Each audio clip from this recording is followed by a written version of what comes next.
L'hypoglycémie est définie comme une chute de la glycémie à moins de 0,5 g par litre chez les non-diabétiques et à moins de 0,7 g par litre chez les diabétiques. Il n'y a pas de lien évident entre les manifestations cliniques et la gravité de l'hypoglycémie. Le diagnostic positif de l'hypoglycémie nécessite la prise en compte des symptômes cliniques qui peuvent être classés en 3 catégories. Le syndrome neurovégétatif comprend les symptômes tels que la transpiration, la pâleur, les palpitations et les tremblements, la faim douloureuse et la fatigue, en plus d'autres. Le syndrome neuroglycopénique représente une détresse cérébrale et se caractérise par des symptômes tels qu'une vision floue, des troubles de l'humeur, une agitation et des signes déficitaires comme l'hémiplégie, la diplopie et l'aphasie, et peut évoluer vers des crises d'épilepsie et le coma. Au stade du coma hypoglycémique, les premiers signes comprenant une augmentation des réflexes osteotendineux, des sueurs froides et une hypothermie. Au fur et à mesure que le coma progresse, le coma devient calme et à réflexe. Pour confirmer le diagnostic d'une hypoglycémie, une glycémie veineuse inférieure à 0,50 g par litre chez les personnes non diabétiques est considérée comme un signe d'hypoglycémie.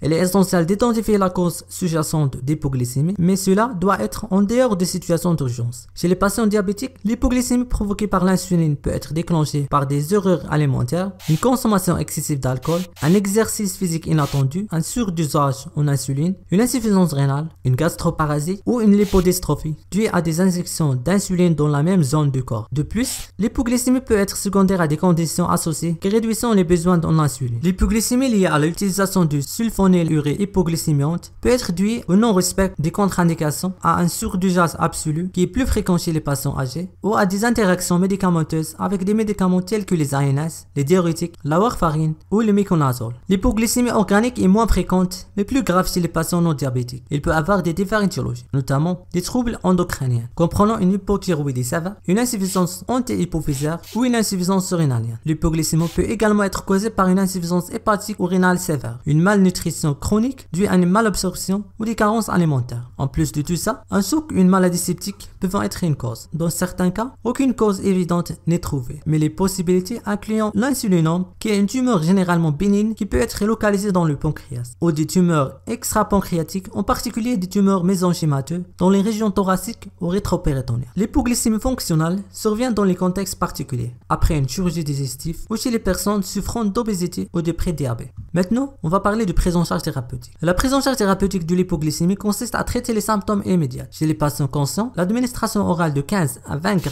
de sucre rapidement absorbé peut se faire en mangeant des morceaux de sucre. La confiture ou le miel pouvant également être utiles. Chez les patients inconscients, l'administration intraveineuse d'une solution glucosée à 30% en bolus de 40 à 80 ml peut être nécessaire, suivie d'une éventuelle perfusion d'une solution de glucose à 10%. Toutes ces interventions doivent être effectuées sous surveillance médicale. Et bien sûr, n'oubliez pas un traitement de la cause sous-jacente. Merci et à bientôt.